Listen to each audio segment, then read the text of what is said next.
If for some reason adjusting these two screws does not make this band stay on that wheel, then you may have another issue that you need to look for. Your most likely culprit will be this bearing right here. This bearing can get wore out. Depending on the amount of use, it can get wore out fairly quickly. It just depends.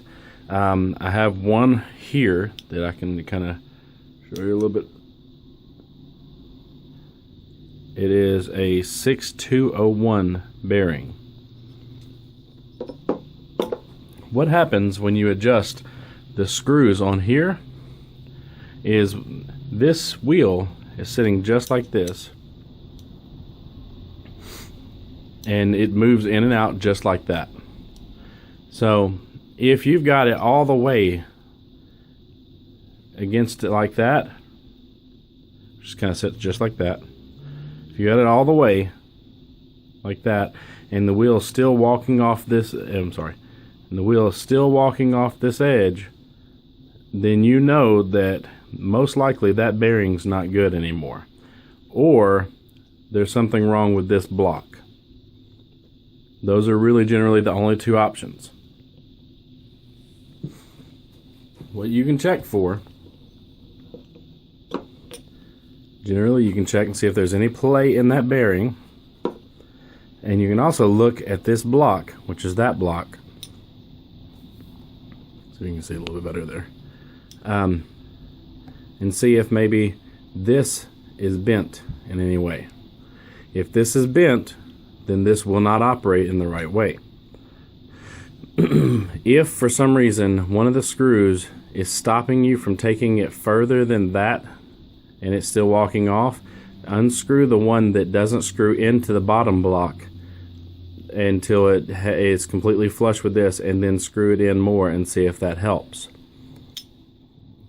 If you see any kind of bend in this piece right here, or there's any kind of if you see any kind of bend in this piece right here, you need to replace this.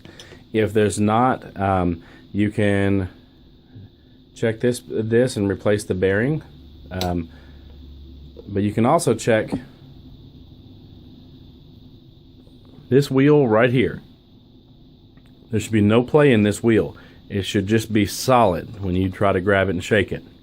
It doesn't have a bearing inside. It just has a little hole and a keyway like that.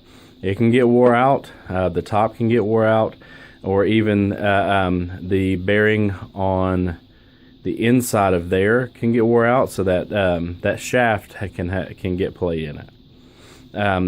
And the way you would check and see it is to take these belts off, and you shake it and see if there's anything in there, any kind of movement. If it has any kind of movement side to side, then you know that more than likely the bearing inside of here is bad. If you can't find any kind of issues and you just want to get it working and you're trying to make it limp through until you can take it down and send it to us to have it worked on, or you just need to finish your run, you can actually take on the back side of this piece right here, there is two screws. So we can see those little knobs there. If you're just trying to make it through, you can actually go on the back side of this machine, on the inside, coming through this plate. There's two Phillips head screws that go in there. You can loosen these two screws. It'll be facing like this. You loosen these two screws and put something underneath this side of it, like a washer or something, just something small, and that'll give you more articulation in this wheel, which will allow you, and then tighten those screws back down, which will allow you to kind of limp it through until you can get the other pieces in. And I'll actually demonstrate that here in just a moment.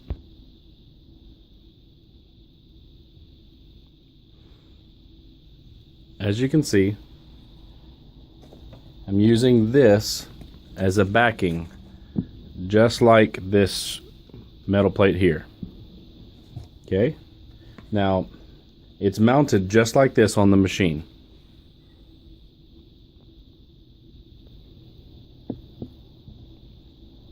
So what you would do is you would loosen the Phillips head screws from the back and stick a washer behind this corner just like that.